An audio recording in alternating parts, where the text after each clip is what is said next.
Welcome back to the No Script Pod. Today we're talking about Netflix's docuseries, The Verdict. Michael Jackson's The Verdict. Let's talk about this, the first evidence that came out with the first verdict, right? With Jordan Chandler in the case. What's your thoughts on Jordan Chandler and specifically his claims, probably his most notable claim being that he drew or he accurately described what Michael Jackson's genitalia looked like, allegedly. Yeah. First of all, I want to say Netflix ought to be ashamed of themselves, man. Yeah. Framing this documentary, being purposely disingenuous and leaving out a lot of shit to make people turn against Mike at the height of his return. But on that point with Jordan Chandler, Michael Jackson didn't do shit to Jordan Chandler. And even that shit you just mentioned is a lie. Go into that. This is what happened, right? Now, Jordan Chandler did draw Michael Jackson's private area. Yeah. Right? Well, Michael Jackson had vitiligo, so they thought they had him. Yeah. Right? If he draws it with vitiligo and it matches up, then Michael Jackson is guilty, right? As that's what you would think. But if he doesn't get it right, then Michael Jackson has vitiligo. It just changed since the last time he saw it. Yeah. So they thought they had him. Yeah. This is where they fucked up, right? Jordan Chandler draws Michael Jackson's private area as circumcised. Let me guess. Michael Jackson was not circumcised. So you start to see why he was not found guilty. Yeah. His autopsy report proves that he wasn't circumcised. Also, they made Michael Jackson strip down and take pictures of his naked body. Yeah. And he wasn't circumcised. Right. So this didn't work. Yeah. What they thought they had didn't work. So then why would Netflix bring this up in this series then? They're being purposely disingenuous. Yeah. They're trying to tear down And not Mike. only did they bring it up, they didn't bring up any of the stuff you just mentioned. Right? And I want you to know something else about this too. Right?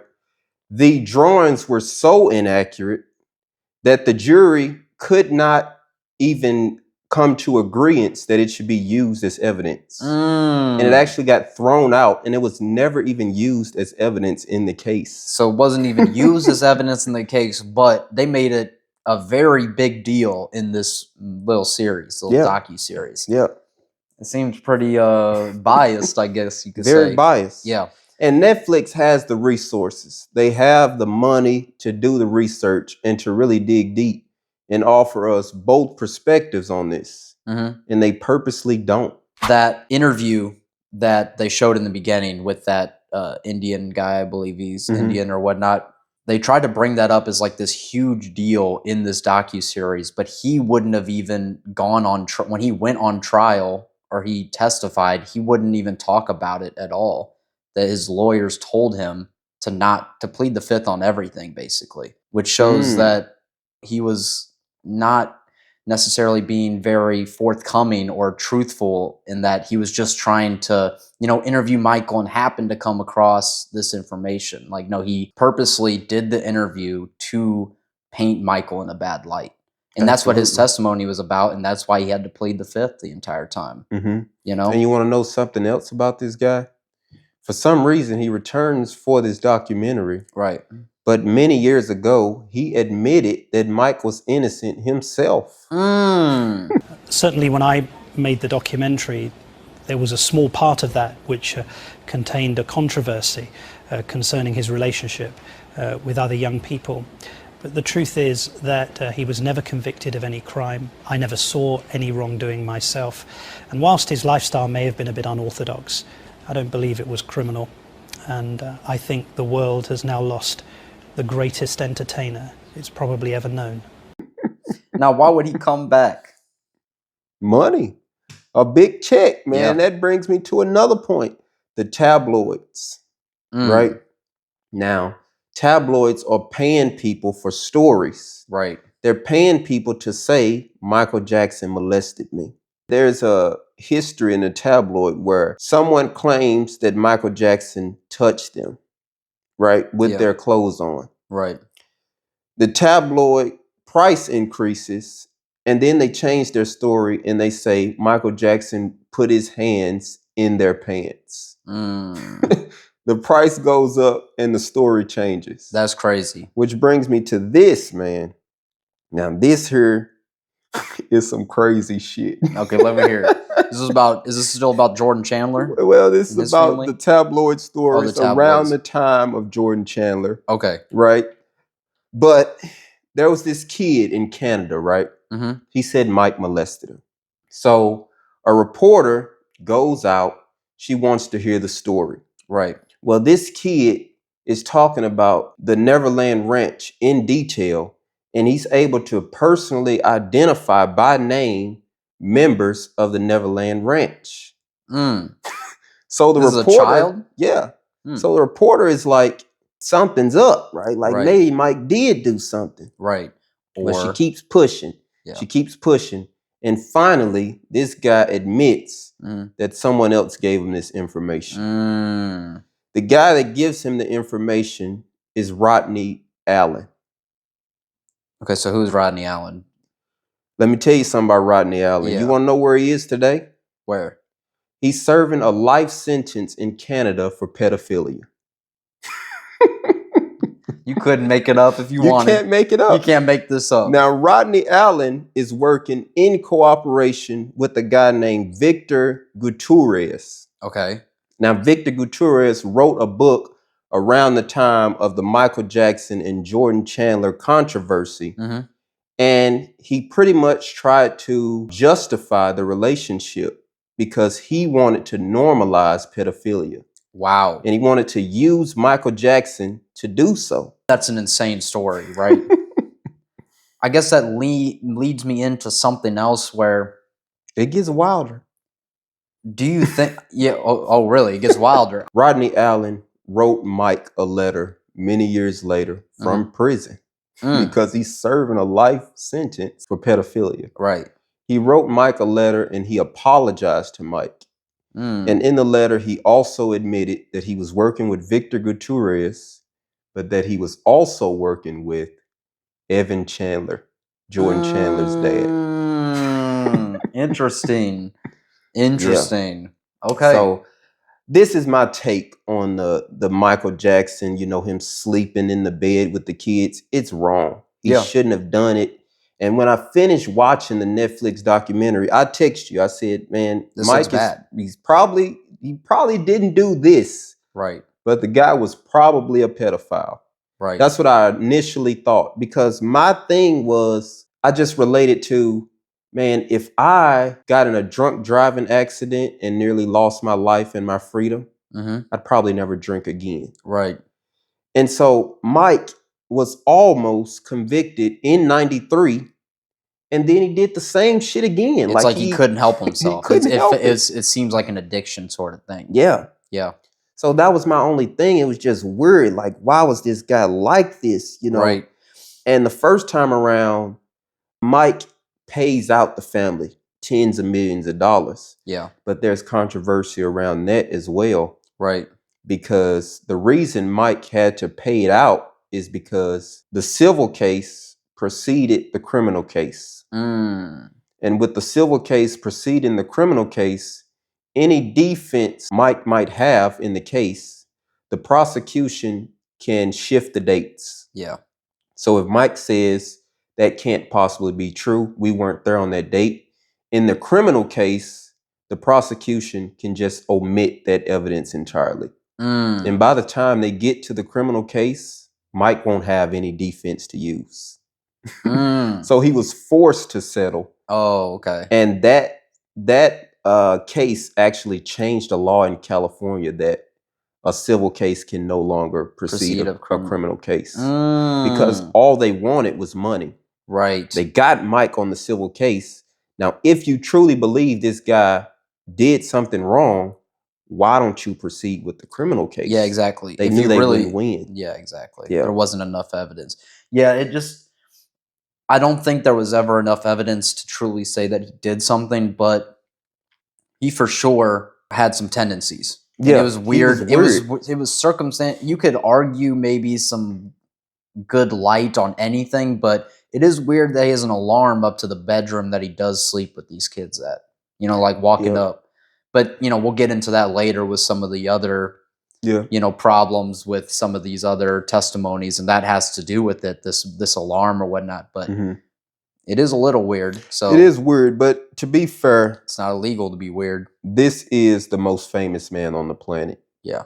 Like having an alarm in his bedroom is... I guess that's not the craziest thing. That's not the craziest It's just when you add all the factors in, it starts to look weird. But yeah, they found a lot of stuff in his bedroom or his house. Allegedly, they found some naked books. Or some books with some naked children in them. It's part of the art of the book. It's not like he took photographs of naked children or whatnot. It's part of the book. They found some other stuff, but what's the argument against that? What's the defense against that? Michael Jackson transcribed one of the books. He wrote a little note at the beginning of the book, right? But the fingerprint scans on both books that were found, Michael Jackson's fingerprints don't even show up on the pages where the children are naked. Right. So he didn't even see that. Right. Like that's not even the reason he got the book. Right. Also, the second book that they found, I mentioned this in the other episode, a fan sent it to him. Right. And Michael Jackson's fingerprints don't show up on the book at all. Yeah, and he's probably getting millions of gifts. Yes. Like, and if you saw in the actual documentary, Michael Jackson was a serial hoarder. Oh yeah. Like he had a library, a bunch of books. Literally. The fact that they only that's what I took away. Two, that's one of the things I took away. I was like, this dude is a serious hoarder. Yeah. Like just like buys everything, keeps everything down here. Yeah. Yeah. That's so, them finding 2 art books. Like I sent you a picture from an art book that I bought. Like I just randomly opened it. Yeah. And it was a naked woman. That is crazy. Yeah, you did. You did actually literally do that. Yeah, I don't know. I don't think that's enough evidence. No, it's not. Say, it's for sure not. One thing that I did notice, I guess, part of this, I don't know if they did this on purpose to make you have less faith in the jury.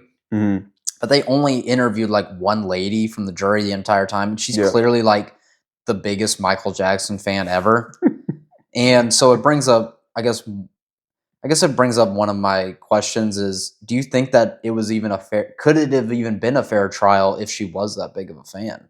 You the most famous man on the planet. Yeah. And there's 5 billion people in the world and 4.8 billion of them are fans of you. Yeah. You can't get an unbiased jury. That's true. It just made me think of like maybe something modern. It's not the same thing, but it's just like, imagine if like Trump was on trial. And you got some like got a bunch of maggots. Yeah, exactly. Just like bro came to the trial with a MAGA hat on. Yeah. But to be fair though, I do think if they had any concrete evidence on Mike, he'd be in jail.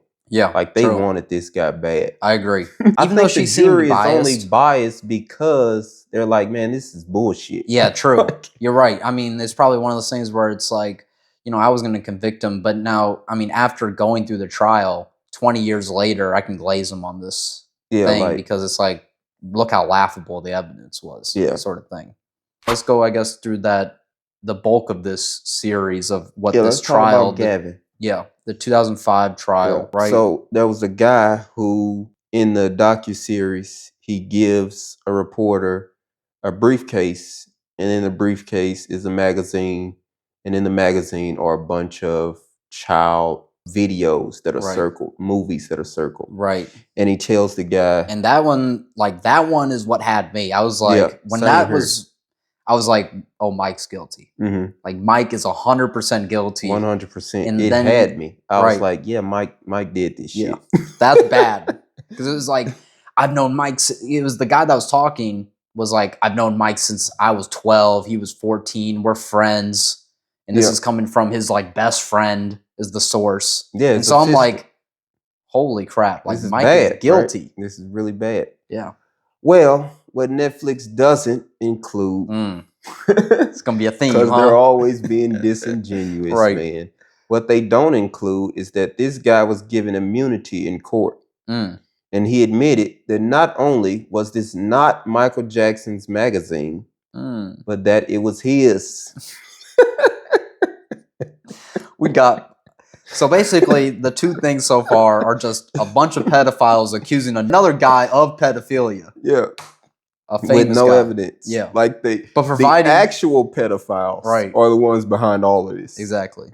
You want to go through some more debunking Gavin's claims? Yeah, let's debunk them, man. Let's do a little bit more, right?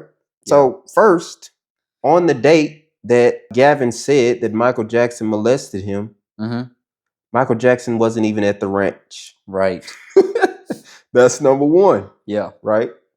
The book that he said Michael Jackson showed him, well, the book wasn't published until after he left the ranch. So Michael Jackson couldn't have possibly showed him that book. Right. It was that picture. He said, "This is unequivocally the magazine or the book you saw." Yeah. Right? Yes. Yes, that is the 100% the book I saw. Look at the date. That's what he's like, look at the date.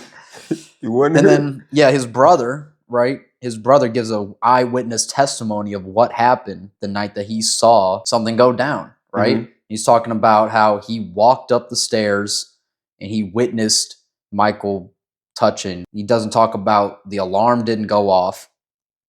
We know the alarm is there. We know the alarm is there, right? And so Mike would still continue when hearing the alarm. When hearing that somebody's walking up to the place, he's still gonna do PDF stuff to the kid, like while the alarm is going off. We all know what the alarm is for. Like, come on, man. Like, it's a lie. It doesn't add up. It's a lie, man. It literally does not add up. All of it is a lie. Then you got this shady mom who's tricked a few celebrities. Yeah, the mom is crazy. Like the J.C. Penney story. She is just like a walking scam artist. She accused George Lopez of sexually assaulting her. And actually, not my guy George Lopez. I ain't gonna lie, we can't be doing that to my guy George. That's what she did, man. And the way that Mike met Gavin is through Chris Tucker. And Chris Tucker warned, because Chris Tucker and Mike were like tight, they were friends. Right. Chris Tucker warned Mike of the Arvizo family because they tried to do the same shit to him. Holy Not crap. with allegations, but that they would just siphon him for money. Right. Because this is what they don't tell you about the Arvizo family. Mike paid for Gavin Arvizo's cancer treatments. That's why they become so close. Interesting. Well, we find out that Gavin Arvizo's cancer treatments were already covered under insurance. That might be the biggest shocker of this whole pod. I'm not gonna lie. Insurance paid for cancer treatments? But shit. A rich ass family, bro. So like they just took the money. Yeah. They scamming for thousands of dollars and they on like welfare. Right. So just a shady family. That's insane. Everybody's family, from everybody that's ever accused him of anything, is like the most shady people. Frauds. Literally frauds. Straight up frauds. Yeah. And, not only that, they bring up like this cast of people, like a chef and a valet person and whatever, and they like saw a bunch of stuff. Well, all of them had monetary reasons to do this. Yeah. Literally every single one of them. They were fired by Mike and they were paid by the tabloids to present a story. Yeah. Millions of dollars, thousands of dollars. But all their stories are broken apart. Yeah. In the case. Jordan Chandler and Gavin Arvizo, they both admit that Mike never did anything to them. Jordan Chandler like revoked his custody of both of his parents later in life. He did. Like he basically was like, I don't want anything to do with either of these two people. My mom or my dad. They made him lie. And that's why he revoked his custody. And his dad tried to kill him. Yeah. His dad like choked him out and sprayed him with mace and all kind of shit. Yeah. Literally gave him a drug to implant that has been proven to implant false memories. Well, it's a very suggestive drug. Like you can kind of say, did he do this? And then and people will just like, sure I did that. Yeah, man, this is some shady people. Absolutely shady people. I don't know, man. What is the obsession with Mike? Why do they want to villainize this guy so bad? Like, what is it? Money. He's just Mike. Like, Yeah. I understand. Well, I just think that he's one, rich, famous, and he does something that's very questionable, and so it looks like an easy lick. It looks like, oh, like we got something. Like all the people that are like looking to scam are like, well, here's the most famous guy, and he's got a chink in his armor. Let's try and widen that chink. I could get why he's alive, but like, man, now he's dead. Like, what are you even gonna get? One of the kids in the case, though, Wade Robson, right?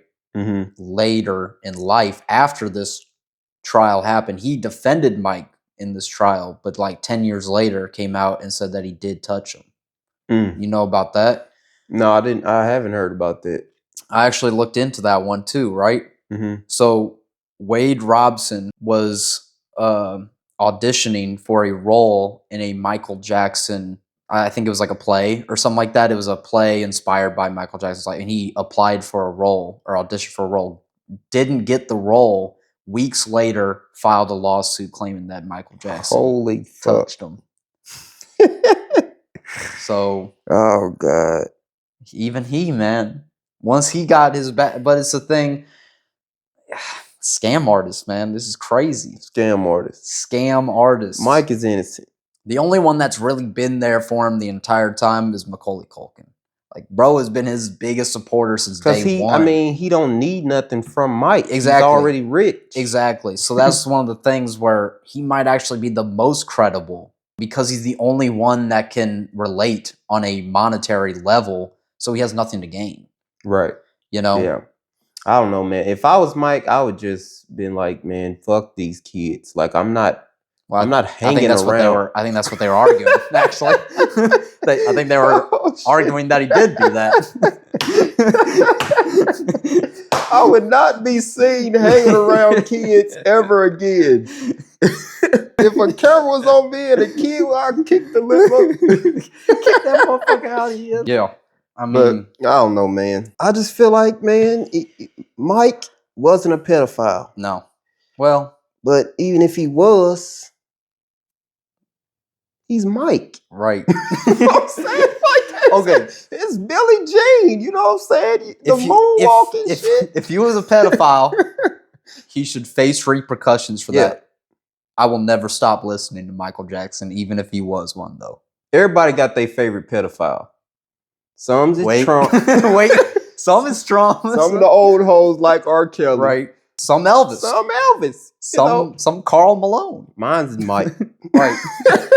Allegedly. You know what I'm saying? Yeah. But, you know, this just... You got to separate the art from the artist. You got to do that. And I agree. What I mean when I say separate the art from the artist, I'm not saying continually support the artist. Like, you'll hear some people say free R. Kelly. No. Like, no, leave R. Kelly in there. Right. Yeah. You don't need to get out. But R. Kelly being a pedophile don't mean he can't sing. Right. Like, he can, come on now. It don't mean I have to stop listening to his music. I understand that. I do kind of understand the argument of, well, you're financially supporting him. You're listening to his music. To be honest, if someone did something egregious like pedophilia, I would stop listening to their music. But I wouldn't denounce their talent. Like Michael Jackson being a pedophile, it doesn't mean he can't sing and he can't dance anymore. So you would stop, if it was proven, you would stop listening to Mike? No, probably. That's what I'm saying. Like, I lied. Like, let's be honest right now. Like, bro just lied his ass off, trying to take the moral high ground. Like, that's what I'm saying. Like, let's all just be honest. Let's be honest. Yeah. I've not stopped listening to Mike, even if he did it. It's good. It's good music. His music is just too good. It's pretty good. I do think that it's bad though. Like, I think we're wrong. Maybe to do so. But probably. Like you said, man, I'm just being honest. Just being honest. Like, you could probably argue the moral high ground on me. Yeah. But yeah, you'd get me in an argument. But to be honest, I don't care. You can get me in an argument, but you're not going to be able to listen to Mike, and I am. Yeah. So who really loses? Who's really the loser? I won, right? Who's really the loser in this scenario? Right? A blind ranking of Michael Jackson songs. 6 songs, 2 rounds. Round 1, Billie Jean. Billie Jean. You know what, man? I think you might have some bangers. Maybe. I like Billie Jean. I do. I But like it you too. know, It's all right. right. 4. 4. And that's crazy. Any other list putting Billie Jean at 4 would be crazy. But this is gotta be some. We comparing it to bangers. Mike. Song number 2, Thriller. I do not like Thriller. To be honest, I agree. I'm with Like you. It's not my favorite. It's one of my least favorite, honestly. 6. Hot take, but number 3, Rock With You. Is Rock With You better than Billie Jean? That's a good question. I wanna rock with you All night. No, it's not. I don't think it is either. It's not better than Billie Jean, man. I don't think it is either. 5. Human Nature. Oh yeah, number 1. Yeah. Yep. Number 1, man. I love that song. That's a great song. All right. 5th song, Dirty Diana. You know what, man? I regret. I would have put Rock With You above Dirty Diana. But I'm gonna put Dirty Diana at 3. Okay. And number 2, you're gonna have Chicago. Oh yeah. That's pretty good. Yeah. I do like That's a Chicago. decent list. That ain't too bad. Rank these 6 Michael Jackson songs. Smooth Criminal. I do like Smooth Criminal. You know what, man? I think I'm gonna put it at 5. 5. Yeah. That's a good place. All right. Your second song, Beat It. I don't like Beat It. Me too. Honestly, I think we're pretty similar. I don't like Beat It, bro. I'm gonna put it at 6. Yeah. All right. Third song, Pretty Young Thing. I do love that song. It's man. a great one. I wanna love you, PYT. I'm gonna do 2 there. Yeah, that's a good one. Man in the Mirror. Man, it's such a performative song. It is. Yeah. Mike knew what he was doing. When he Real wrote that shit. Man. It's all right, man. I'll do 4. Yeah. Leave Me Alone. Oh, I love Leave Me Alone. That's number 1. That's number 1. Oh yeah. Yeah. All right, what you got left? 3. 3. For 3, you're gonna have Don't Stop Till You Get Enough. That's pretty Don't good. stop till you get enough. That's actually that might be perfect list. Enjoyed this episode. Go ahead and leave a like or rate and let us know your thoughts down in the comments below. And we'll see y'all next week. Peace.